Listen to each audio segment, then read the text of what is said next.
की हा विषय असा आहे की त्याच्यामुळे एखाद्या पुरुषाला मी जगण्यास लायक नाही इथपर्यंत सुद्धा वाटू शकतं. प्रेम, विश्वास आणि संवाद हे नात्याचे 3 पिलर्स आहेत. आपल्या शरीरात काहीतरी कमतरता आहे का असं वाटायला लागतं. तर शरीर साथ देत नाही हे ज्यावेळी आपल्याला दिसतंय त्यावेळी नेमकं समजायचं काय? शारीरिक कमतरता असण्याची शक्यता सर कमी आहे, सायकोलॉजिकल फॅक्टर जास्त आहे. तर ती कुणीतरी एकाने इनिशिएटिव्ह घेऊन ही सुरुवात केली तर होतंय, असं काही नाही. बोललं, त्याला आत्मविश्वास दिला की माझा पार्टनर मला जज करत नाही. कनेक्शन, कम्युनिकेशन, कम्फर्ट ह्या खूप गरजेच्या गोष्टी आहेत आणि त्याच्यावरती तरुणांनी काम करायला पाहिजे. जे की पडद्यावरती पॉन्समध्ये दाखवलेलं जग आणि वास्तवात असलेलं जग याच्यामध्ये तफावत किती आहे? Porn is not education. Porn म्हणजे रियालिटीचा बेंचमार्क नाही सर, तो एक एंटरटेनमेंट आहे. रिअल लाईफमध्ये परफेक्ट असं काही नसतं. प्रत्येकाचा सेक्शुअल रिदम हा वेगवेगळा असू शकतो. ज्यावेळी एखाद्या पुरुषाला इरेक्टाईल डिस्फंक्शन होतंय त्यावेळी त्याच्या जोडीदाराची भूमिका काय असली पाहिजे? आज संसार तुटण्याची म्हणा किंवा नाती तुटण्याची कारणं केवळ सेक्शुअल नसतात, तर त्याच्या आजूबाजूची ही सगळी बॅकग्राऊंड आहे ना, त्याला कारणीभूत ठरू शकते.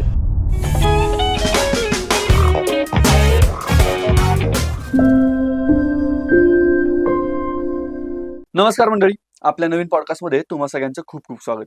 मंडळी, बरेचसे विषय असे असतात की त्या विषयांवर खरं तर उघडपणे बोललं जात नाही, पण ज्यावेळी ते बंद दरवाजा आड ते विषय बोलले जातात त्यावेळी त्या विषयांमुळं काही ठिकाणी नाती तुटतात, काही ठिकाणी मानसिक खच्चीकरण होतं आणि काही ठिकाणी अगदी नैराश्य सुद्धा येतं. त्यातलाच एक महत्त्वाचा विषय म्हणजे इरेक्टाईल डिस्फंक्शन आणि याच विषयाबद्दल आजच्या आपल्या पॉडकास्टमध्ये चर्चा करण्यासाठी आपण मार्गदर्शन घेण्यासाठी इन्व्हाइट केलेलं आहे डॉक्टर विनायक सर यांना. त्यांच्याकडून आपण या विषयाबद्दल माहिती घेणार आहोत. तर सर, तुमचं पॉडकास्टमध्ये खूप खूप स्वागत. नमस्कार. येस.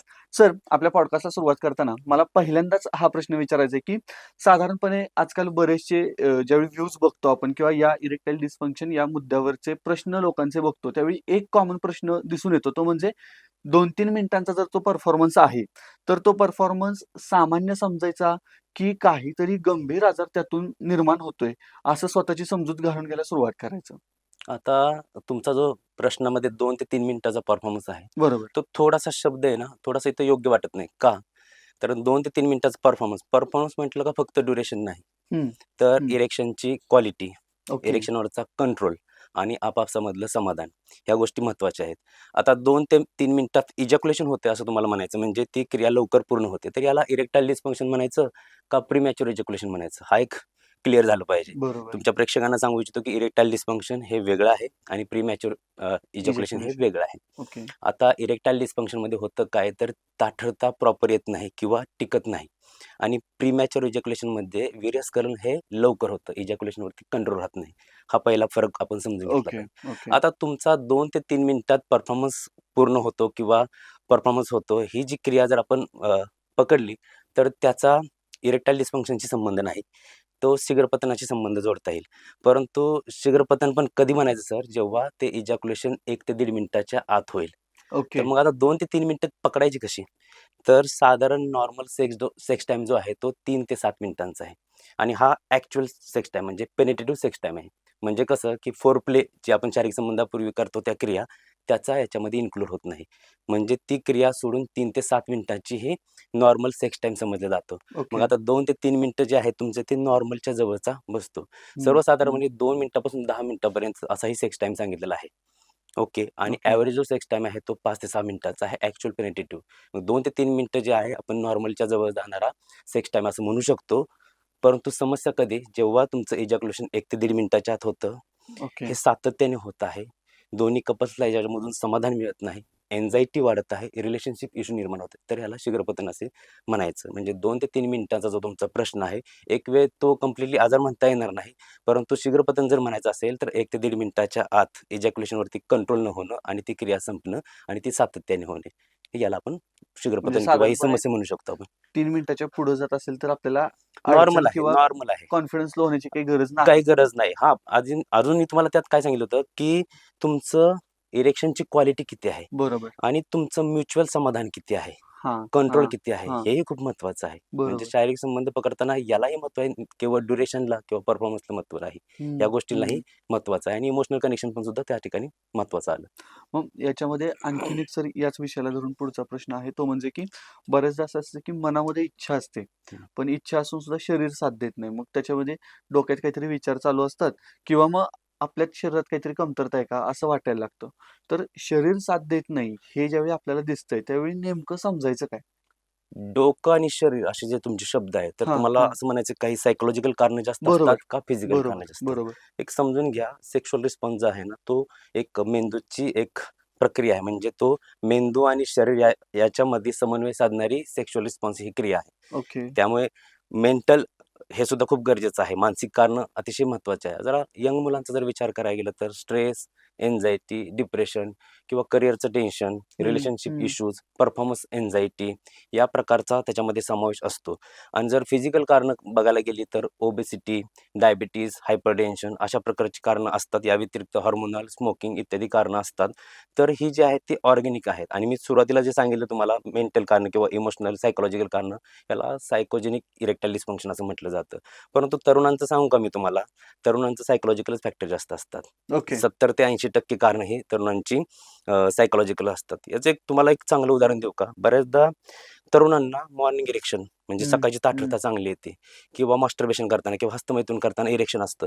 परंतु ॲक्चुअल क्रिया करताना इरेक्शन राहत नाही. मग हे काय? ते कंप्लीटली सायकॉलॉजिकल आहे. त्यामुळे तरुण मुलांचा जर तुम्ही प्रश्न विचारत असाल, तर त्यांच्यामध्ये शारीरिक कमतरता असण्याची शक्यता सर कमी आहे. सायकॉलॉजिकल फॅक्टर जास्त आहे. तर ती शारीरिक कमतरता म्हणण्याऐवजी मनावरचा ताण याला असं आपण म्हणू शकतो तरुणांच्या बाबतीत.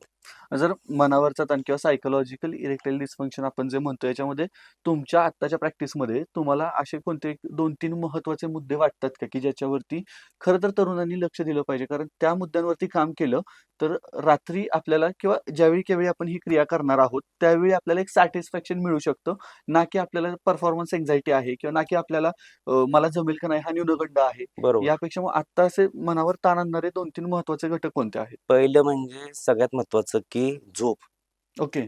तरुणांना झोप म्हणजे आजकालचा तरुण आहे ना, तो ॲडिक्ट झालेला आहे. उदाहरणार्थ पॉर्नसारख्या क्रियांना. हं, बरं हं, हं. सगळेच लोकं पॉर्न बघतात का? असंही नाही. नाही. काही अभ्यास करत असतात, काही लोकसेवा आयोगाची तयारी करत असतात, काही नोकरी असतात, काहींची नोकरीच रात्री असते. त्यामुळे हं, त्यांना हं. झोप भेटत नाही. पुरेशी झोप ही खूप अत्यंत महत्त्वाची गोष्ट आहे. जर तुमची झोप चांगली झाली ना, तर झोपेच्या 2 अवस्था असतात सर, आर-ई-एम आणि एन-आर-ई-एम. आर-ई-एम म्हणजे रॅपिड आय मूव्हमेंट आणि नॉन रॅपिड आय मूव्हमेंट अशा अवस्था असतात. त्यातल्या आर-ई-एम अवस्थेमध्ये आहे ना, आपला टेस्टोस्टेरोन चांगला होतो. ओके. त्यामुळे झोप जर कमीत कमी 7 ते 8 तासांची झोप चांगली असेल ना, हं. तर तुमचं मॉर्निंग इरेक्शन पण चांगलं येणार आहे.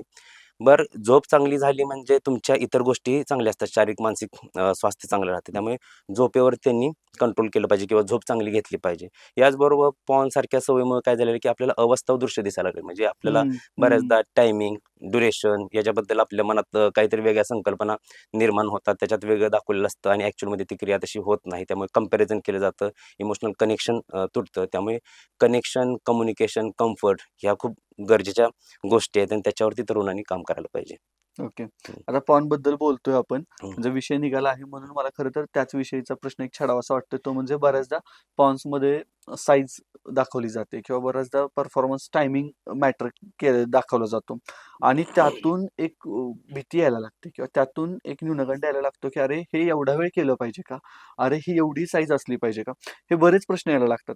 सो मला विचारायचं आहे, की पडद्यावरती पॉर्न्समध्ये दाखवलेलं जग आणि वास्तवात असलेलं जग याच्यामध्ये तफावत किती आहे? पहिली तर एक गोष्ट क्लिअर झाली पाहिजे. Porn is not education. Okay. Porn हे एज्युकेशन नाही.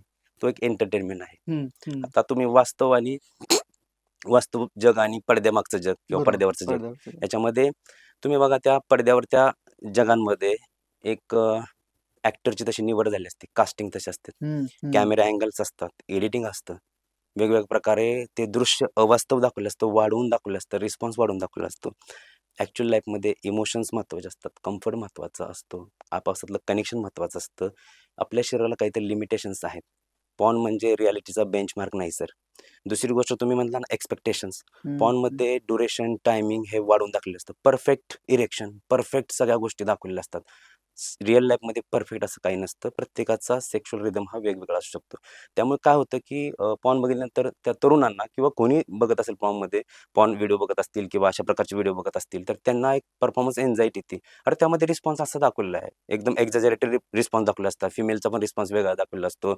एक अतिशयोक्तीची परिसीमाच ओलांडलेली असते. हं, त्यामुळे ज्यावेळेस तुम्ही हं. ॲक्चुअल ती क्रिया करताना, अरे, आपण करताना असा रिस्पॉन्स येत नाही.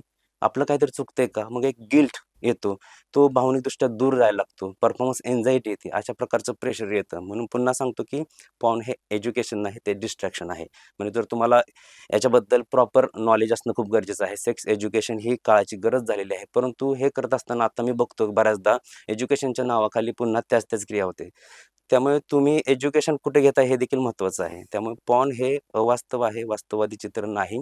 सेक्शुअल एज्युकेशन असणं काळाची गरज आहे, परंतु तुम्ही त्या योग्य त्या स्त्रोतांमार्फत घेणं खूप गरजेचं आहे. पॉन्स रिलेटेड आणखीन एक प्रश्न विचारायचा होता मला, की अ, अशा केसेस तुमच्याकडे आलेत का, की पॉर्न बघितल्यानंतर त्यामध्ये माझा जो काही इंटरेस्ट असेल मेल किंवा फिमेलमध्ये, ती जी पॉर्नमधली व्यक्ती मला दिसते, तशी व्यक्ती मला रिॲलिटीमध्ये भेटत नाही आणि त्यामुळे मला परफॉर्मन्स करावासा वाटत नाही किंवा माझा तो परफॉर्मन्स नीट होत नाहीत, अशा काही केसेस येत आहेत का? काही दिवसापूर्वीच अशी केस आली होती. त्यामध्ये आता आजकाल कसं झालंय, की पूर्वी आहे ना सर, मेल अशा प्रकारचे व्हिडिओज वगैरे बघायचे. आता मेल, फिमेल दोघे. प्रत्येकजण एज्युकेशन घेताना अशा प्रकारचे व्हिडिओ बघतो. परंतु मी आत्ताच तुम्हाला सांगितलं, की एज्युकेशनच्या नावाखाली कोण काय देईल सांगू शकत नाही. आत्ता जे पॉर्नचा मी तुम्हाला पुन्हा वारंवार उल्लेख करेन, की त्याच्यामधलं जे दृश्य असतं किंवा त्याच्यामधले टायमिंग असतील किंवा साईज असेल, या सगळ्या गोष्टी आहेत ना चुकीच्या दाखवलेल्या असतात आणि चुकीच्या पद्धतीने होत असतात. पर्टिक्युलरली टायमिंगच्या बाबतीत.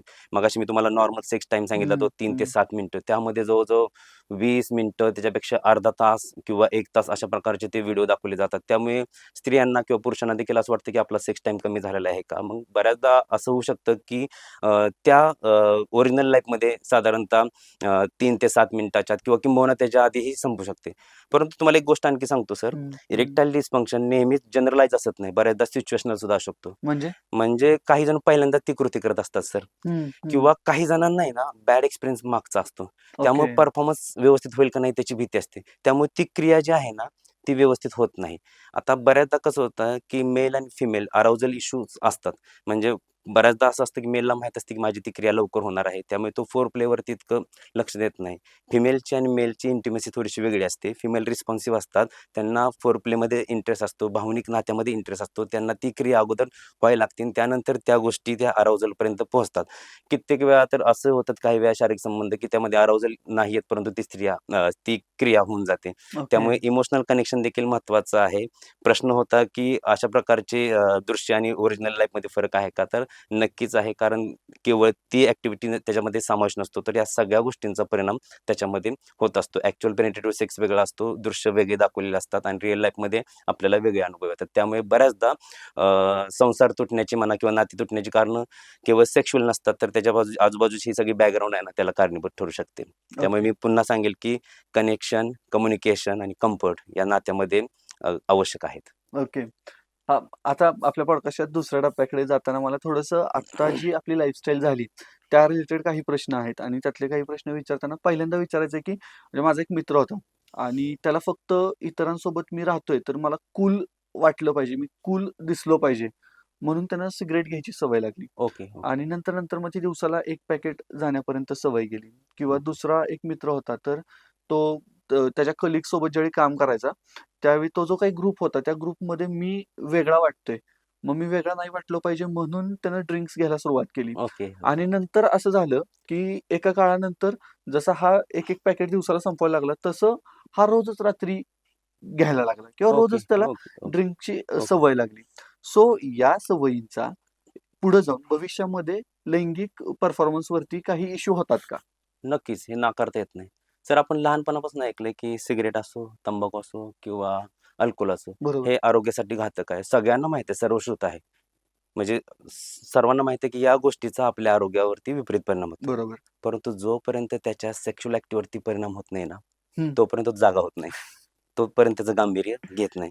आता तुम्ही स्मोकिंगचं म्हणाल, तर स्मोकिंगमुळे काय होतं माहिती आहे का सर? आतल्या रक्तवाहिन्या असतील ना, रक्तवाहिन्याच्या आतील जी पोकळी आहे ती बारीक होऊ लागते. एंडोथेलिन लायनिंग म्हणायचं त्याला. तर ती खराब होऊ लागते. त्यामुळे पोकळी लहान झाली किंवा ती डॅमेज झाली, मग त्याच्यामधून रक्तप्रवाह व्यवस्थित जात नाही. याचा स्मोकिंगचा हृदयावरती सुद्धा वाईट परिणाम होतो. ब्लड सर्क्युलेशनवरती पण वाईट परिणाम होतो आणि अनुषंगाने ब्लड फ्लोच जर व्यवस्थित जात नसेल, तर पेनिसपर्यंत सुद्धा रक्तप्रवाह व्यवस्थित पोहोचत नाही. त्यामुळे इरेक्शनला अडचण येते. म्हणजे ब्लड फ्लो कमी मिळाल्यामुळे जो इरेक्टाईल डिस्फंक्शन होतो, व्हॅस्क्युलोजेनिक म्हणा किंवा रक्तवाहिन्यांशी संबंधित असणारा तो इरेक्टाईल डिस्फंक्शन होण्याची शक्यता स्मोकिंगमुळे नाकारता येत नाही. आणि ओके. अशी सवय जर तुम्हाला वर्षानुवर्षे असेल तर नक्की त्याचा विपरीत परिणाम रक्तवाहिन्यांवरती होतो आणि अनुषंगाने इरेक्टाईल डिस्फंक्शन होतं. आता वळूयात अल्कोहोलकडे. हं, हं. अल्कोहोल आता काही जणांना कधीतरीच अल्कोहोल करतात किंवा कमी प्रमाणात करतात. अशा माणसांमध्ये सुरुवातीला मेंदूवरचा जरा ब्रेक सैल होतो आणि कॉन्फिडन्स वाढतो. परंतु जेव्हा त्याची अतिमात्रा होते, तेव्हा नर्व्ह सिग्नल व्यवस्थित काम करत नाहीत. ब्लड वेसल्सवरती परिणाम होतो, इरेक्शन क्वालिटीवरती परिणाम होतो, इजॅक्युलेशनवरती परिणाम होतो. आणि जर ज्यांना एखाद्याला दीर्घ काळापासून म्हणजे वर्षानुवर्षे जर अल्कोहोल घेण्याची सवय असेल ना, तर त्यांचा टेस्टोस्टेरोन कमी होतो. इनफर्टिलिटी म्हणजे स्पर्म क्वालिटी खराब होण्याची शक्यता नाकारता येत नाही. म्हणजे स्मोकिंग, अल्कोहोल याचा तुम्ही स्टाईल म्हणून उपयोग करा, काही करा, परंतु ते आरोग्यात घातक आहे आणि सेक्शुअल हेल्थ आणि त्याचा संबंध नक्की आहे. इरेक्टाईल डिस्फंक्शन होणं, स्पर्मची क्वालिटी खराब होणं या गोष्टी होऊ शकतात. आता सर ह्याच्याबद्दल तुम्ही ज्यावेळी बोलत होता त्यावेळी माझ्या डोक्यात आणखीन एक मुद्दा आला. तो म्हणजे स्मोकिंग असेल किंवा ड्रिंकिंग असेल, ह्या गोष्टी तशा बघायला गेल्या तर आता समाजात ॲक्सेप्टेड आहेत किंवा सगळ्यांना माहिती आहे की या गोष्टी आहेत. पण आणखीन म्हणजे गांजा असेल किंवा कोकेन असेल किंवा हेरोईन असेल किंवा आणखीन कोणते हे जे ड्रग्ज आहेत, ह्याच्याबद्दल बोललं जात नाही. तर तुमच्या आत्तापर्यंतच्या अनुभवांमध्ये एखादा ड्रग ॲडिक्ट असेल आणि त्याला सेक्शुअल परफॉर्मन्समध्ये काही इश्यू आलेत, असं काही जाणवलंय का? सर ॲडिक्शन कुठचंही असो, ओके, ॲडिक्शन ओके, ड्रग असलं तरी पण ते तुमच्या नर्व्ह सिस्टमवरती परिणाम करणार आहे. Okay, okay. तुमचे मला सांगा, शारीरिक संबंध होतात म्हणजे ती क्रिया पहिली ब्रेनमध्ये सुरू होते. बरोबर. मी बऱ्याच माझ्या पॉडकास्टमध्ये सांगितले, की जगातला सगळ्यात उत्तम बेस्ट सेक्स ऑर्गन कुठला असेल तर ब्रेन. ब्रेन हा आधी ब्रेन आणि पंचज्ञानेंद्रिय. का? कारण ती क्रिया आधी आपल्या डोक्यात चालू होती. ओके. तुमचं जेव्हा नवीन-नवीन लग्न होतं त्यावेळेस तुम्हाला ती रात्री क्रिया करायची असेल तर ऑफिस सुटण्याची आपल्याला घाई लागलेली असते. सायंकाळपासून हं, ती हं. क्रिया आपण रात्री करणार आहे याचे विचार डोक्यात चालले असतात. म्हणजे काय होतं, की पहिले ब्रेनमधून नर्व्ह सिग्नल तिथपर्यंत पोहोचले पाहिजेत. नर्व्ह सिग्नल चांगले काम केले तर पेनिसपर्यंत ब्लड फ्लो चांगला होतो. ब्लड फ्लो जर चांगला झाला तर तो त्या पेनिसमध्ये इन्क्रीज होणार आहे आणि बरोबर, इरेक्शन बरोबर, येणार आहे आणि बरोबर. आपल्याला जेवढं इच्छित ड्युरेशन आहे किंवा जेवढं त्याची हे आहे इच्छा आहे किंवा जेवढं इरेक्शन जास्त वेळ टिकणार आहे ती क्रिया होणार आहे. म्हणजे ड्रग्ज असो, कुठचे असो, ते तुमच्या नर्व्ह सिस्टमवरती, नर्व्ह सिग्नलवरती काम करणार आहेत. अफेक्ट सुरुवातीला मी होणार आहे. म्हणतो कॉन्फिडन्स वाढेल, परंतु कालांतराने दीर्घकाळ जर त्याचं सेवन होत असेल तर हं. नर्व्ह सिग्नल तुमचे व्यवस्थित पोहोचणार नाही. त्यानंतर हार्मोन्सवरती परिणाम होणार आहे, ब्लड फ्लोवरती परिणाम होणार आहे. त्यामुळे व्यसन कुठचंही असो तर ते आरोग्यास घातक आहेच, त्याचबरोबर सेक्शुअल हेल्थवरती, तुमच्या फर्टिलिटीवरती भविष्यात परिणाम करणार आहे, हे नाकारता येत ओके. नाही. आता हे जसं ड्रग्स किंवा स्मोकिंग, ड्रिंकिंग ह्याच्याबद्दल झालं, तसं आज आणखीन एक फॅड आहे किंवा आणखीन एक क्रेझ आहे म्हणूयात आपण, ती म्हणजे माझी बॉडी चांगली दिसली पाहिजे. हं, हं. आणि ती बॉडी चांगली दिसण्यासाठी कधीतरी सप्लिमेंट्स घेण्याची गरज वाटते. कधीतरी मग स्टेरॉइड्स घेण्याची गरज वाटते. म्हणजे आता मध्यंतरी बघितलं की लोकं सुया वगैरे हो, हो, खुपसून हो, घेतात हो, हो. शरीरामध्ये हो, तब्येत चांगली हो, होण्यासाठी. हो. सो ह्या सगळ्या सवयींचा आपल्या सेक्शुअल हेल्थवरती किंवा सेक्शुअल परफॉर्मन्सवरती इम्पॅक्ट होत असतो का? आता तुम्ही 2 शब्द मिक्स केलेत सर, सप्लिमेंट आणि स्टिरॉइड्स. बरोबर, तर सप्लिमेंट वेगळे आहे आणि स्टिरॉइड बरोबर, वेगळे आहे. बरोबर. सप्लिमेंटमध्ये काय येतं प्रोटीन, क्रिएटिन. हं, हे जर तुम्ही रेकमेंडेड डोसमध्ये घेतलं हं. तर त्याचा काही विपरीत परिणाम होत नाही. ओके. परंतु तुमची चुकीची जीवनशैली असेल, तुम्ही अतिमात्रेत घेतले, ओव्हर ट्रेनिंग केलं, हं, तर मग हं. मात्र ह्या मिसयूजमुळे आणि तुमच्या लाईफस्टाईलमुळे परिणाम होऊ शकतो. परंतु सप्लिमेंट तुम्ही योग्य त्या मात्रेत घेतले, रेकमेंडेड डोसमध्ये घेतले, तर त्याचा सेक्शुअल हेल्थवरती विपरीत परिणाम होत नाही. ओके. आता तुम्ही म्हणताय ते स्टिरॉइड, हं. याच्यामध्ये मेन काय असतात अॅनाबॉलिक स्टिरॉइड्स असतात जनरली. टेस्टोस्टेरॉन इंजेक्शन घेणं म्हणा किंवा ओरली काही हॉर्मोन्स घेणं. यामुळे काय होतं जर तुम्ही ती बाहेरून गोष्ट घेत असाल ना, हं, तर हं. ती आतली नैसर्गिक हार्मोन तयार करण्याची प्रक्रिया मंदावते किंवा बंद होऊन बंद जाते. होते. ओके. बऱ्याचदा अतियूजमुळे टेस्टिक्युलर ॲट्रोफी सुद्धा होऊ शकते. स्पर्म काउंट वेगाने तुमचा कमी होऊ शकतो. त्यामुळे याचा वापर तुम्ही चुकीच्या पद्धतीने केला तर तुमच्या फर्टिलिटीवरती परिणाम होऊ शकतो.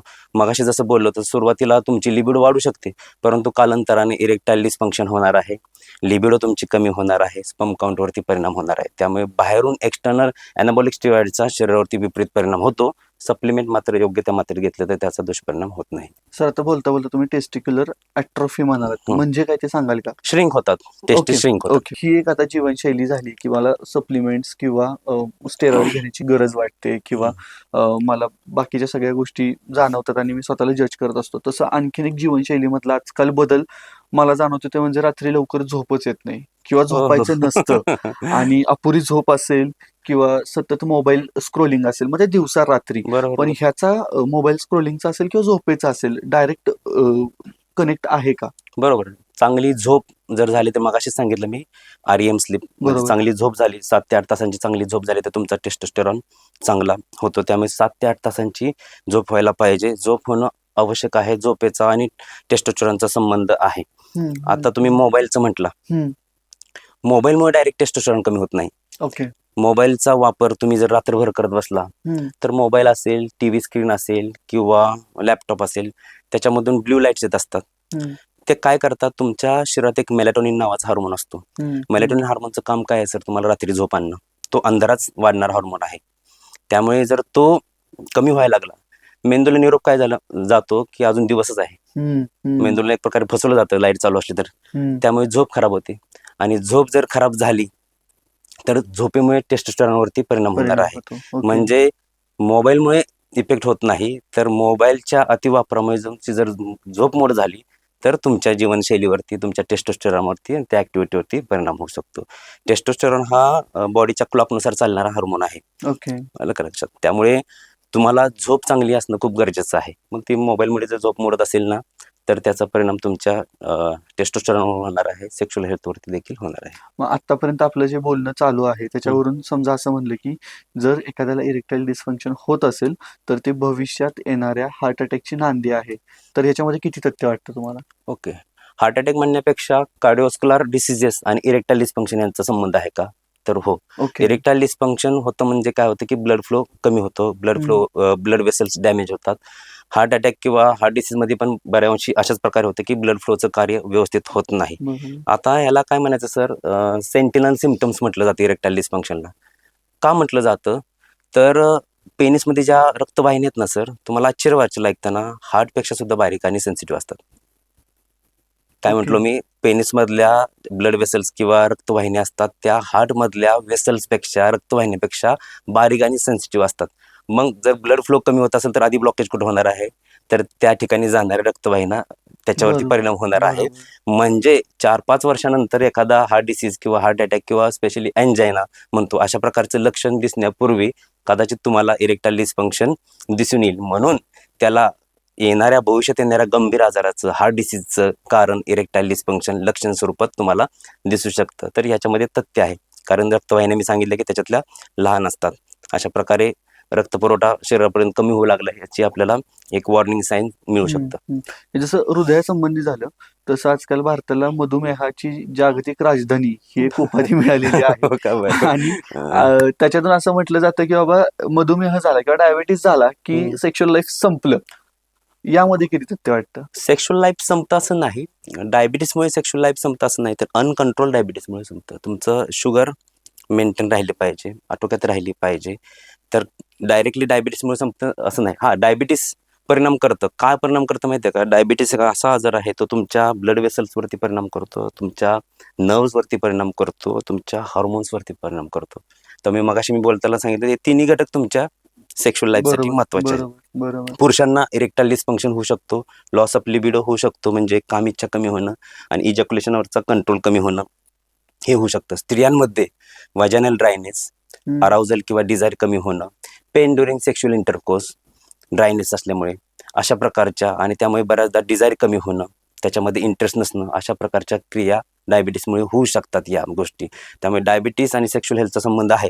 परंतु अनकंट्रोल डायबिटीसमुळे ह्या क्रिया जास्त उद्भवतात. डायबिटीस कंट्रोलमध्ये ठेवायला पाहिजे. त्यासाठी तुमची जीवनशैली चांगली पाहिजे, वजन कमी केलं पाहिजे, तुमच्या जेवणाच्या झोपण्याच्या वेळा व्यवस्थित पाहिजे, डायबिटीसवरची औषधं घेतली पाहिजे आणि प्रसंगी आता इरेक्टाईल डिस्फंक्शनचा विषय चाललाय तर तज्ज्ञ डॉक्टरांच्या सल्ल्याने इरेक्टाईल डिस्फंक्शनची सुद्धा तुम्ही औषधं घेऊ शकता. म्हणजे एकत्रित लाईफस्टाईलमध्ये बदल, काही औषधं, काही स्वतःमध्ये बदल आणि डायबिटीस कंट्रोल हे जर केलं तर तुमची सेक्शुअल हेल्थ चांगली राहू शकते. अगदीच सेक्शुअल लाईफ संपतं असं नाही. सर आता जे आपण गप्पा मारतोय किंवा आपण डिस्कशन करतोय याच्यामध्ये हृदयाचा संबंध आला किंवा मधुमेहाचा संबंध आला आणि मगाशी बोलता बोलता तुमच्या बोलण्यातून आणखीन एक महत्वाचा मुद्दा आला तो मला परत एकदा छेडायचा ते म्हणजे सकाळी येणारी ताठरता. जर ती सकाळी येणारी ताठरता होत नसेल किंवा ती क्रिया घडत नसेल तर मग ते गंभीर लक्षण आहे का कोणतं? ओके. सकाळची येणारी ताठरला त्याला NPT म्हणजे नॉक्टर्नल पेनाइल ट्युमेसन्स असं म्हणायचं. ओके. ही नैसर्गिक क्रिया आहे, हम्म, म्हणजे हम्म. नॅचरल क्रिया आहे. सकाळची ताठरता का येते? पहिले तर मी मगाशी सांगितलं झोपेच्या 2 अवस्था असतात, REM बरोबर आणि NREM. बरोबर. REM अवस्थेमध्ये हे सकाळची ताठरता येते. बरं आता भ्रम कसे आहेत माहिती आहे का? सकाळची ताठरता येते म्हणजे तुम्हाला काहीतरी सेक्शुअल थॉट्सच यायला पाहिजे. असं नसतं सर. सेक्शुअल थॉट्स यायला पाहिजे असं नाही. ओके. सकाळी तुमचे REM स्लीप म्हणजे जवळ-जवळ तुम्ही सकाळी उठण्याच्या अवस्थेत असतात. हम्म. जरी स्वप्न अवस्था किंवा थोडीशी जागृत अवस्था म्हटलं तरी प्रत्येक वेळेस थॉट्सच यायला पाहिजे असं नाही. त्यावेळेस तुमचा जो टेस्टोस्टेरोन आहे तो पीक लेव्हलला असतो. हे एक कारण आहे. दुसरी गोष्ट म्हणजे नैसर्गिकरित्याच ब्लड फ्लो चांगला व्हायला लागतं. नर्व्हस सिस्टम पण चांगली असते त्यावेळेस. हे एक दुसरं कारण. तिसरं बऱ्याच जणांना रात्री युरिन न करून झोपण्याची सवय असते. त्यामुळे हम्म, ब्लॅडर हम्म. प्रेशर पण येतं, मॉर्निंग इरेक्शन येऊ शकतं. चौथी गोष्ट अनावधानाने फ्रिक्शन होणं, हाताचा स्पर्श होणं किंवा आणखी चादरीचा स्पर्श होणं, हे काही कारण असतात मॉर्निंग इरेक्शन येण्यासाठी. परंतु मॉर्निंग इरेक्शन टेस्टोस्टेरॉनवर पण अवलंबून आहे. चांगल्या झोपेवरती पण चांगलं आहे. ओके. म्हणजे एक प्रकारे हे शरीराचं हेल्दी असण्याचं लक्षण आहे. मॉर्निंग बरं, इरेक्शन. Morning erection. ओके. मग मॉर्निंग इरेक्शन नाही आलं म्हणजे दरवेळेस काहीतरी आजार आहे का? तर हम्म, असं नाही. हम्म. म्हणजे आता काय म्हटलं मी, झोप चांगली झाली नाही म्हणजे झोप चांगली व्हायला पाहिजे. स्ट्रेस, एन्झायटी, डिप्रेशन अशा मानसिक अवस्था नसायला पाहिजे. स्मोकिंग, अल्कोहोल अशी सवय नसली पाहिजे. या गोष्टीमुळे सुद्धा मॉर्निंग इरेक्शन येत नाही. ओके. आता मॉर्निंग इरेक्शन जर नाही आलं बऱ्याच दिवसापासून हम्म. तर वाईट आहे का? तर आता मी सांगितलेल्या गोष्टी त्याच्यामुळे मॉर्निंग इरेक्शन येत नाही. मग कधी वाईट आहे किंवा कधी घाबरण्याची गरज आहे? ही क्रिया तुमची सातत्याने 3 ते 6 महिन्यापासून घडून येत असेल. ओके. तुमचं इरेक्शन सुद्धा शारीरिक संबंधाच्या वेळेस 3 ते 6 महिने झालं तुम्ही ते इरेक्शन येत नाही. 3 ते 6 महिन्यामध्ये तुम्ही जेवढे अटेम्प्ट केले शारीरिक संबंध करण्याचे त्याच्यामध्ये 70 ते 75% वेळा तुम्ही अपयशी झाला असाल. तर मग इथे तुम्हाला हे वॉर्निंग साईन आहे की तुम्ही काहीतरी डॉक्टरांकडे गेलं पाहिजे, काही तपासण्या करायला पाहिजे, डॉक्टरांच्या मार्गदर्शनाने काही उपचार घेतले पाहिजे. त्यामुळे ओके. मॉर्निंग इरेक्शन खूप महिन्यांपासून येत नसेल, मॉर्निंग इरेक्शन सोबतच प्रॉपर इरेक्शन म्हणजे शारीरिक संबंधाच्या वेळेसचं पण इरेक्शन जात असेल, तर मग तुम्ही डॉक्टरांशी संपर्क केला पाहिजे. इरेक्शन बद्दलच रिलेटेड आणखीन एक प्रश्न होता. तो म्हणजे की आजकाल मॅरेथॉन्स खूप जास्त ट्रेंडिंग आहेत किंवा लोक फिटनेस फ्रीक झालेत आणि मॅरेथॉन्स पळतायत. त्याचबरोबर सायकलिंग वाढले आजकाल लोकांचं. ओके. मग सायकलिंग बद्दल प्रश्न होता की सायकलिंगमुळे किंवा ओव्हर सायकलिंगमुळे कुठेतरी पेल्विक रिजनवरती प्रेशर येऊन इरेक्टाईल डिस्फंक्शनचा त्रास होऊ शकतो का? नाही, सायकलिंगमुळे सायकलच्या सीटवर जास्त काळ बसणं त्यामुळे प्रेशर कदाचित पडू शकतं. पुढे ओके. इंडल नर्व्स असतात तिथं, ओके. त्या नर्व्स दाबले जाऊ शकतात किंवा पेरिनियम एक पार्ट असतो जननेंद्रियाच्या आजूबाजूचा एक पेरिनियम जागा असते. हम्म, पेरिनियल ब्लड फ्लो जर कमी झाला तर हम्म. तात्पुरता बधीरपणा, मुंग्या येणं यामुळे तात्पुरतं इरेक्शनला प्रॉब्लेम येऊ शकतो. परंतु असं काही नाही की सायकलिंगमुळे इरेक्टाईल डिस्फंक्शन होतं. ओके. लॉंग ड्युरेशन जर वारंवार असेल खूप किंवा इतर आजार असतील त्याच्यासोबत, हम्म, मगाशी हम्म. सांगितली इरेक्टाईल डिस्फंक्शनची कारणं ते असेल किंवा सायकलची सीट कम्फर्टेबल नसेल, पोश्चर व्यवस्थित नसेल, परंतु हे दीर्घकाळापासून ओके. तर मग ओके. होऊ शकतो, पण तो टेम्पररी आहे, इट इज रिव्हर्सिबल. मग याला काय करायला पाहिजे की तुमचं लॉंग डिस्टन्स असेल तर स्टँडिंग ब्रेक घेतले पाहिजे, थोडा वेळ उभा राहिलं पाहिजे हम्म. किंवा प्रवास जो आहे तो लॉंग ड्युरेशनचा न करता मीडियम करायचा थोडासा. सायकलची सीट आरामदायी घेऊ करून शकता. घ्यायची. काही ठिकाणी मध्ये खड्डा असणारी किंवा खोबण असणारी सीट केली जाते किंवा त्याची लेंथ किंवा हाईट ह्या गोष्टी आपल्या हाईटला प्रपोर्शनेट आहेत का ते पाहिलं पाहिजे. म्हणजे आरामदायी प्रवास झाला पाहिजे. परंतु मी तुम्हाला सांगू का की टेम्पररी आहे. जरी झालं तर ते रिव्हर्सिबल आहे. परमनंट इजा होण्यासारखं सायकलिंग हे कारण घाबरण्याचं नाही. कारण नाही. त्यामुळे हेल्थ फिटनेससाठी जे सायकलिंग करतात, धावतात त्यांनी बिनधास्त क्रिया करायला पाहिजे. फक्त खूप दीर्घकाळ झालं आणि अशा प्रकारचे टेम्पररी कारणं झाली तर ते घाबरू नका. रिव्हर्सिबल आहे. सायकलिंग तुम्ही काही दिवसापुरतं सोडून दिलं किंवा काही जीवनशैली आत्मसात केल्या तर ते पूर्ववत होऊ शकतं विदाऊट औषधासहित सुद्धा. म्हणजे त्यामुळे घाबरण्यासारखं कारण नाही. ओके. आता सर दुसऱ्या खूप महत्त्वाच्या विषयाला मला हात घालायचा आहे आणि तो म्हणजे की ज्यावेळी एखाद्या पुरुषाला इरेक्टाईल डिस्फंक्शन होतंय, त्यावेळी त्याच्या जोडीदाराची भूमिका काय असली पाहिजे? अत्यंत छान प्रश्न विचारलाय. म्हणजे जेव्हा माझ्याकडे 2 कपल येतात ना, जेव्हा जोडीदार घेऊन येतो किंवा स्त्री आपल्या जोडीदाराला घेऊन येते, त्यावेळेस मी पहिलं त्यांचं अभिनंदन करतो. कारण ही तुमच्यामधल्या समजदारीची पहिली स्टेप असते. बरोबर. तुमच्यामधलं इमोशनल कनेक्शन अजूनही शाबूत आहे, हं, हं, याची ही हं. पहिली पायरी म्हटली पाहिजे. कारण एखाद्या गोष्टीवरती ब्लेम करता कामा नये, की तुला काही ती क्रिया येत नाही, असंच व्यवस्थित नाही, व्यवस्थित होत नाही. त्यामुळे तो काय होतं, की पुरुष गिल्टमध्ये जाऊ शकतो. अपराधीपणाची भावना वाटू शकते, की माझ्यातच काहीतरी कमी आहे. पण तो जर त्याचा अँक्झायटी लूप तोडला गेला, म्हणजे त्याच्यावरचं प्रेशर जर कमी झालं, तर मग ती क्रिया चांगली होऊ शकते. आपण दोघं मिळून काय करू शकतो, एक्झॅक्टली. ना की तुझ्यात असा दोष आहे असं न म्हणता आपण दोघं मिळून काय करू शकतो, याच्यातून आपण सोल्युशन काय करू शकतो, याच्यामध्ये दोघांचं कम्युनिकेशन होणं खूप गरजेचं आहे. कम्युनिकेशन जर छान झालं तर इमोशनल कनेक्शन छान होतं. इमोशनल कनेक्शन जर चांगलं झालं तर कम्फर्ट होतं, आणि या गोष्टी कम्फर्टमुळे त्याचं जे परफॉर्मन्स करण्यापूर्वी जी भीतीचं वातावरण निर्माण झालं असतं ते कमी होतं. त्यामुळे जोडीदाराची भूमिका अशी असली पाहिजे की सपोर्टिव्ह असली पाहिजे, ना की ब्लेम देणारी किंवा थट्टा मस्करी करणारी अशी नसायला पाहिजे. कम्युनिकेशन दोघांमध्ये झालं पाहिजे. काही मेडिकल कॉज आहेत का हे शोधण्यासाठी डॉक्टरांचा पण तुम्ही सल्ला घेऊ बरोबर, शकता. बरोबर. काउन्सिलिंग महत्त्वाची भूमिका आहे. ओपन कम्युनिकेशन ट्रेनिंग कपलला दिलं गेलं पाहिजे. अश्युरन्स दिला पाहिजे आणि मेडिकल हेल्प प्रसंगी घेतली पाहिजे. त्यामुळे जोडीदाराने आपल्या जोडीदाराच्या पाठीशी राहिलं पाहिजे. याला केवळ सिंगल प्रॉब्लेम, एकट्याचा प्रॉब्लेम नसतो, तर हा रिलेशनशिप मधला दोघांचाही कंबाईन प्रॉब्लेम असू शकतो. हे नाकारता कामा नये. रिलेशनशिप इश्यूजमुळे सुद्धा अशा प्रकारचे प्रॉब्लेम येतात. समजदारीने घेणं खूप गरजेचं आहे. म्हणजे जोडीदाराची कसं पाहिजे की संयम, समज आणि सहाय्य या 3 गोष्टी बरोबर. खूप महत्त्वाच्या आहेत. सर, म्हणजे पारंपरिक दृष्ट्या जर आपण बघितलं तर पुरुषाला मॅचो म्हणलं गेलंय ना, किंवा त्याला काही झालं तर त्याचा तो बघेल, किंवा त्याला त्रास कोणता होत नाही, है की नाही, मर्द को दर्द होता नाही वगैरे, असं बरंच काही काही झालेलं आहे. बरोबर. आणि ज्यावेळी एखादा पुरुष या इरेक्टाईल डिस्फंक्शन मध्ये असेल, तर जो काही त्याचा पिरियड असेल त्यामध्ये असेल, त्यावेळी एकतर आधीच पुरुषांना मनातलं बोलता येत नाही, बरोबर. आणि त्यात जर माझ्यात काहीतरी कमतरता मला जाणवते, तर ते बोलण्याचा स्पीड किंवा बोलण्याचा जो काही आवेश आहे आपला, तो आणखीन हॅम्पर होतो की मी कसं बोलू. आणि कितीही जवळची व्यक्ती असली तरी ही गोष्ट तेवढ्या ओपनपणे, उघडपणे बोलताना थोडेसं मनात अडथळे येत असतात. सो मला कम्युनिकेशन बद्दल हा प्रश्न विचारायचा आहे की एखाद्या व्यक्तीला समजा जर इरेक्टाईल डिस्फंक्शनचा त्रास होत असेल, तर त्या व्यक्तीनं कम्युनिकेशन स्टार्ट कसं केलं पाहिजे आपल्या पार्टनर सोबत. आणि समजा एखाद्या व्यक्तीच्या पार्टनरला हा त्रास होतोय, तर त्या जोडीदाराला कम्युनिकेशन इनिशिएट करण्यासाठी तुम्ही काय टिप्स द्याल? एखादी गोष्ट जर अशी निदर्शन यायला लागली ना, तर हम्म. कुणीतरी इनिशिएटिव्ह घेतलं पाहिजे. बरोबर, आता बरोबर. आपल्या जर भारताचा विचार करायला गेलं ना, तर आपल्या समाजात किंवा आपल्या भारतामध्ये त्या विषयावरती बोलणं एक प्रकारचा टॅबू आहे. टॅबू आहे. वर्ज्य विषय समजला जातो. शांतता काय निर्माण करते, तर शांततेमुळे काय होतं की तो पुरुष आणखी गिल्टमध्ये जातो. हम्म, हम्म. स्त्रीला काय होतं शांततेमुळे, तिला असं वाटतं की आपलं रिजेक्शन आहे का, कन्फ्युजन होते की मला रिजेक्ट तर करतोय का, त्याला वेगळा काही प्रॉब्लेम आहे का. त्यामुळे न बोलण्यामुळे काय काय होतं बघा, न बोलण्यामुळे तुमचं मिसअंडरस्टँडिंग वाढू लागतं. त्यामुळे बोलणं खूप गरजेचं आहे. मी म्हणेल की दोघांपैकी एकाला जर असं वाटलं की असं काहीतरी होतंय, तर इनिशिएटिव्ह घेणं गरजेचं आहे. तुम्ही सुरुवात तर करा.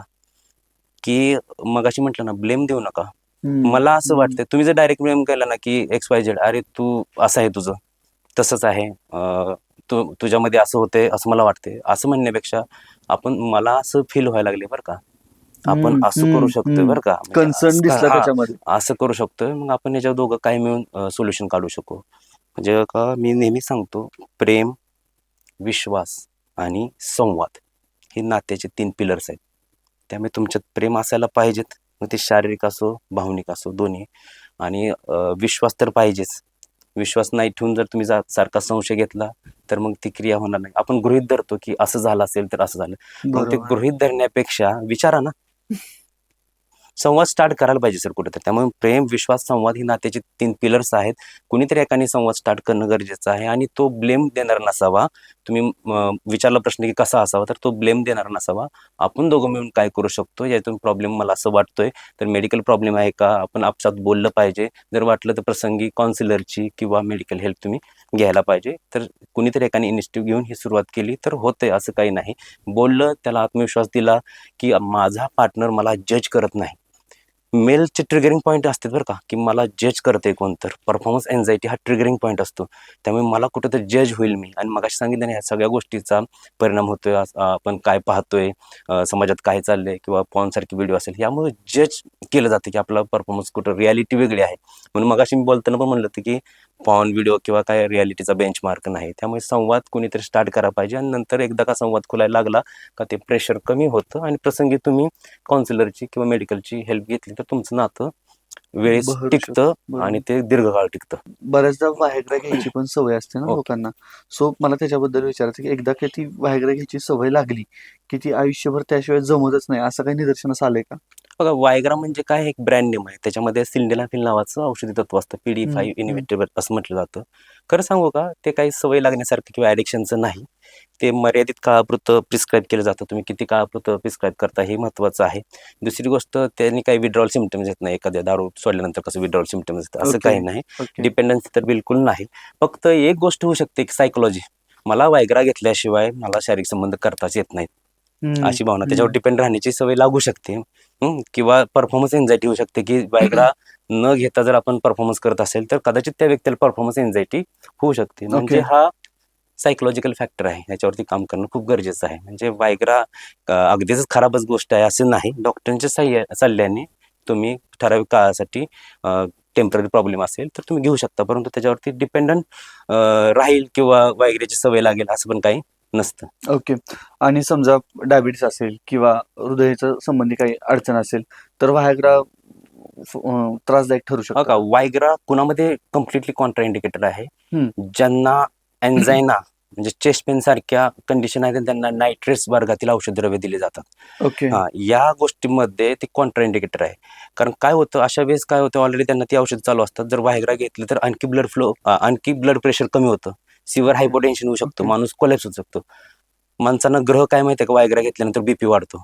वायग्रा बीपी कमी करतो. पण ज्यांना ऑलरेडी बीपी कमी व्हायला लागला त्यांच्यात जर वायग्रा दिली तर तो कोलॅप्स बरोबर होणार आहे ना. बरोबर त्यामुळे बरोबर. विशेषतः ज्यांना नायट्रेट्सची औषधं चालू आहेत चेस्ट पेनसाठी, अशामध्ये कॉन्ट्रा इंडिकेटेड आहेत. इतर हार्ट डिसीज असेल तर डॉक्टरांच्या सल्ल्याने काही हृदयाच्या तपासण्या करून, चाचण्या करून ते देऊ शकतात. द्यायचंच नाही असं नाही. परंतु सगळेच हार्ट डिसीज ह्याला कॉन्ट्रा इंडिकेटेड आहेत असं नाही. त्याला ओके आवश्यकता किती आहे, त्याचं हृदय किती साथ देते, काही तपासणी केल्यानंतर डॉक्टरांच्या मार्गदर्शनाखाली, डॉक्टरांच्या सल्ल्याने ठराविक काळापुरती तुम्ही त्या गोष्टी घेऊ शकता. ओके. सर, इरेक्टाईल डिस्फंक्शन हा जो आजार आहे, हा आजार आयुर्वेदामध्ये वाजीकरण आहे किंवा आणखीन कोणत्या नैसर्गिक उपचार पद्धतीनं मुळापासून बरा होऊ शकतो का?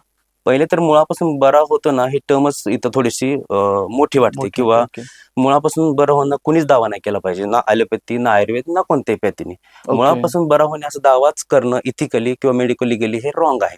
कारण प्रत्येक व्यक्ती हा एकसारखा नसतो. व्यक्तीचं वय, व्यक्तीची प्रकृती, व्यक्तीचं शरीर संघटन, व्यक्तीचा आजार, त्याला असलेले इतर आजार, व्यक्तीची शारीरिक अवस्था, व्यक्तीची मानसिक अवस्था, या सगळ्या गोष्टीचा परिणाम झालेला असतो. त्यामुळे मुळासकट बरा होते हे दावा करणं, किंवा एखाद्या व्यक्तीला न पाहताच, बघा तुम्ही कुठं व्हिडिओ बघता असता की 100% बरा होईल, कसं काय हा दावा हम्म. करू शकतो? हा दावा आयुर्वेद असो ॲलोपॅथी असो कुणीच केला नाही पाहिजे.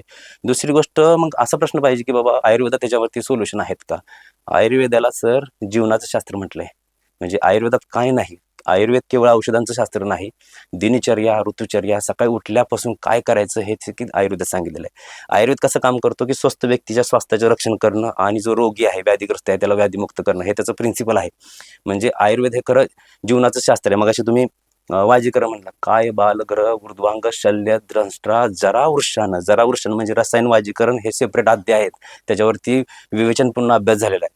बरं, दुसरी गोष्ट सांगतो, इरेक्टाईल डिस्फंक्शन असो, सेक्शुअल डिसीज असो, कोणतेही डिसीज असू द्या, त्याच्यामध्ये बऱ्याचशा पेशंटला पोटाचे विकार असतात, पचनाचे विकार असतात, कॉन्स्टिपेशन असतं, लघवीचे प्रॉब्लेम असतात. आयुर्वेदामध्ये तुमची पचनशक्ती चांगली होती, मलशोधन चांगलं होतं, तुमचं रसायन म्हणजे दीर्घजीवी ठेवण्यासाठी मदत करू शकतात. वाजीकरण म्हणजे तुमचं मैथून सामर्थ्य वाढवण्यासाठी मदत करतात. म्हणजे तुम्ही लैंगिक समस्येला केवळ लैंगिक समस्या समजू नका. आयुर्वेदाने हजारो वर्षापूर्वी तुमच्या शरीराच्या दृष्टीने, आरोग्याच्या दृष्टीने जीवनशैली काय असावी, तुम्ही काय औषधं खाल्ली पाहिजेत, द्रव्य औषधच नाही, दिनचर्या कशी असावी, ऋतुचर्या कशी असावी, आहाराचे नियम, पहिलं अन्न पचल्यानंतर दुसरं अन्न घ्यायचं नाही, हे आयुर्वेदामध्ये सांगितलेलं आहे. डिटेलमध्ये आयुर्वेद आहे ना, संपणार नाही इतका मोठा विषय आहे. पण तुम्ही जर विचारत असाल तर या प्रश्नाचं उत्तर आणखी मी अशा प्रकारे देईल की इंटिग्रेटेड अप्रोच असावा. इंटिग्रेटेड म्हणजे काय, तर प्रसंगी ॲलोपॅथी, प्रसंगी आयुर्वेद, ओके प्रसंगी जीवनशैलीमध्ये बदल असं घेण्यात यावे. जर तुम्ही इरेक्टाईल डिस्फंक्शनचा विचार करत असाल तर मी सांगेल, पहिले तुम्ही स्वतःमध्ये बदल करा. जीवनशैलीमध्ये बदल करणं हा पहिली पायरी आहे. सकाळी लवकर उठा, रात्री लवकर झोपा. सकाळी उठल्यानंतर व्यायाम करा, किमान अर्धा तास व्यायाम करा. तुम्ही योग करू शकता, प्राणायाम करू शकता, ध्यान करू शकता. योगासंबंधी माझी एक रील खूप व्हायरल झाली होती, मूलबंध, अश्विनी मुद्रा, हे सांगितलेलं आहे. म्हणजे एकत्रित कसा विचार करू शकता. त्यानंतर आहाराचे नियम, वेळेवर आहार पोषक पाहिजेच. नो डाऊट, याच्या शंकाच नाही, परंतु वेळेवर घेतला पाहिजे. भुक्तशी उपरी भुक्तम, पहिलं अन्न पचल्यानंतर दुसरं अन्न घ्यायला पाहिजे. पहिलं अन्न अजून पचलं नसेल तर आपण सहज तुम्हाला इच्छा झाली म्हणून वडापाव खाल्ला कधीही, खरंच तुमची त्यावेळेस भूक असते का, हे खूप गरजेचं आहे. व्यसन नाही केली पाहिजे, प्रसन्न राहिलं पाहिजे, हे खूप गरजेचं आहे. म्हणजे लाईफस्टाईल मधले बदल पहिली पायरी. दुसरी मग मी प्राधान्य देईल की आयुर्वेदिक औषधं हार्म करत नाहीत. आयुर्वेदिक औषध घ्या, आता मी सांगितलेलं आहे, पचनशक्ती किंवा केवळ बाकीच्या इतर आजारांसाठी नाही, सगळ्या आजारांसाठी. त्यानंतर अगदीच B12 आणि D3 जर बघितलं ना तर बहुसंख्य जणांचं कमी निघेल. कमी निघेल. आता बरोबर. मध्ये डॉक्टरांच्या सल्ल्याने B12 D3 हे जर दिलं ना, बऱ्याच जणांना सेक्शुअल प्रॉब्लेम मध्ये, इरेक्शन मध्ये फरक पडलेला दिसणार. यानंतर पुढे जाऊन मग BP शुगर म्हणता तुम्ही, त्याची औषधं चालू करा. म्हणजे इरेक्टाईल डिस्फंक्शन किंवा सेक्शुअल आजाराचा विचार करताना केवळ तुम्ही इथं लक्ष देऊ नका ना. हा बॉडी आहे, हा बॉडीचा भाग हा आहे. इथं जे जे आजार होणार आहेत किंवा इथं जे जे परिणाम होणार आहे त्याचा परिणाम इथं होणार आहे. 3 कार्यामध्ये बिघाड होतं sir. Blood flow, nerve supply, muscle strength. त्यामुळे इथं जे जे परिणाम होणार आहेत इथंच होणार. लोक इथंच फक्त लक्ष असतं.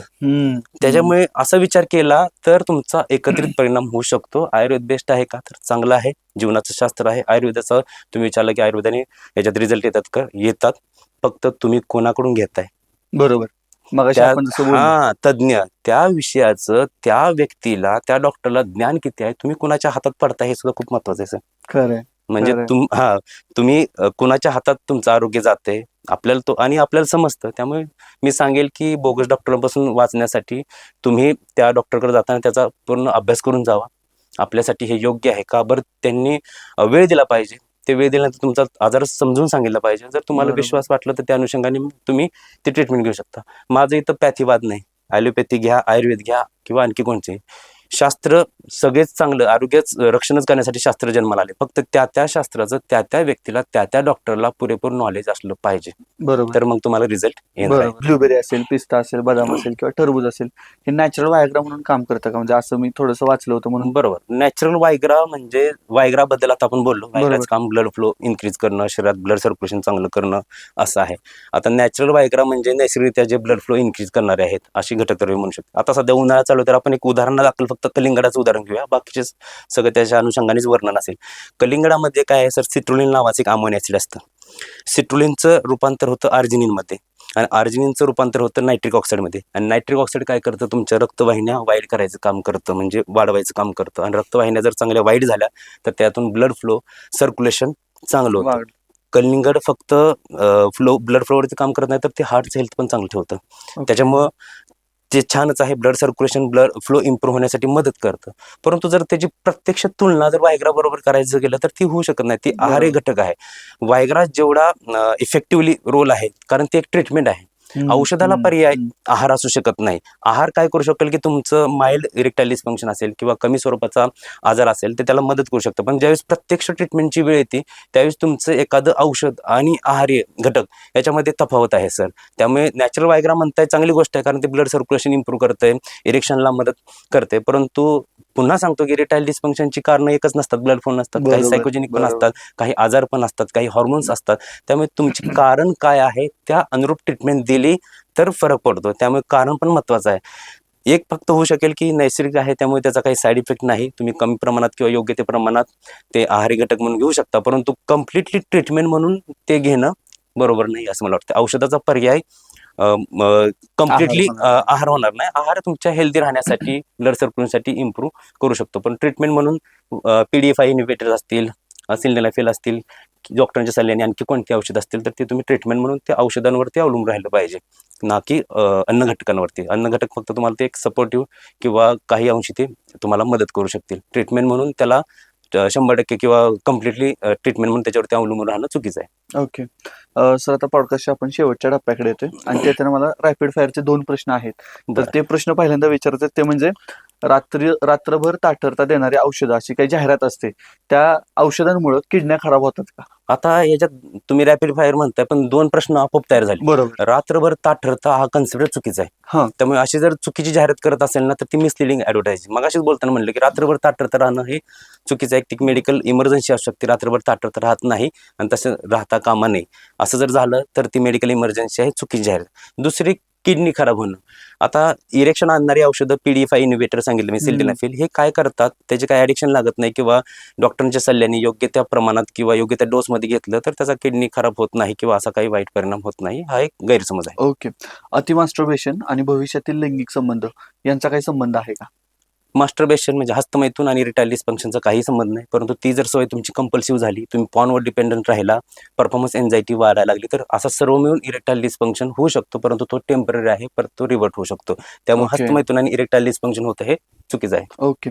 सर, आता समज आणि गैरसमज काही आहेत. मी तुम्हाला ओके. स्टेटमेंट सांगेन, तुम्ही त्याचं स्पष्टीकरण देऊ शकता. त्यातला पहिला आहे तो म्हणजे वजन वाढलं की लैंगिक क्षमता कमी होते.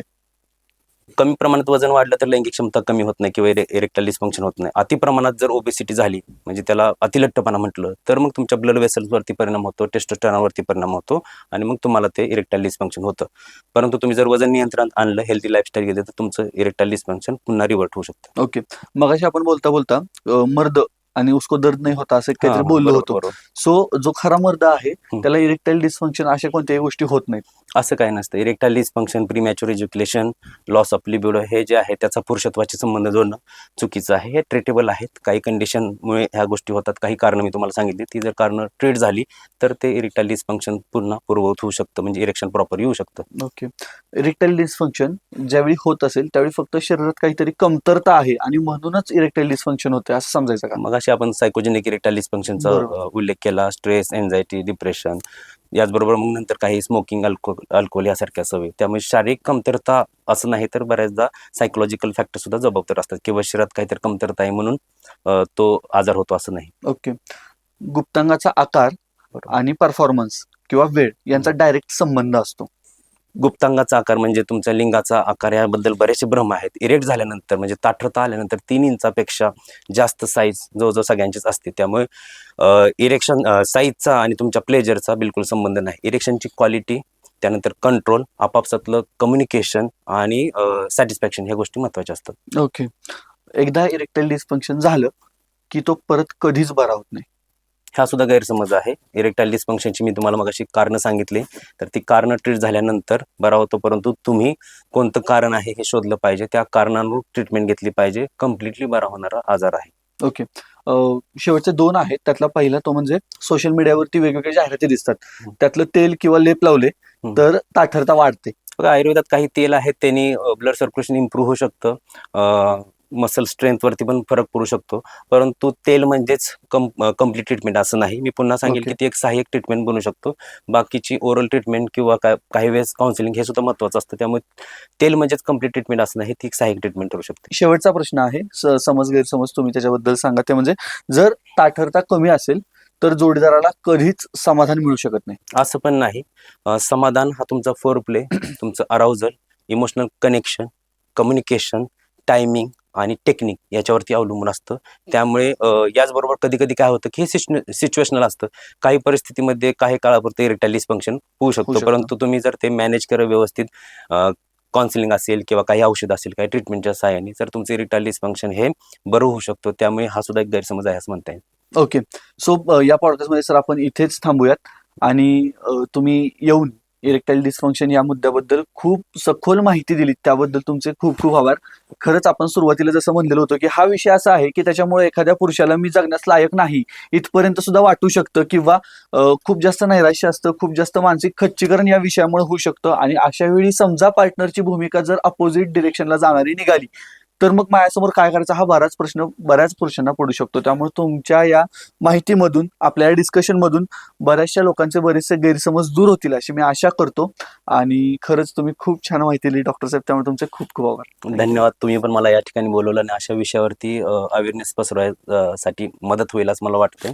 त्यामुळे पुन्हा एकदा तुमचं धन्यवाद. थँक्यू.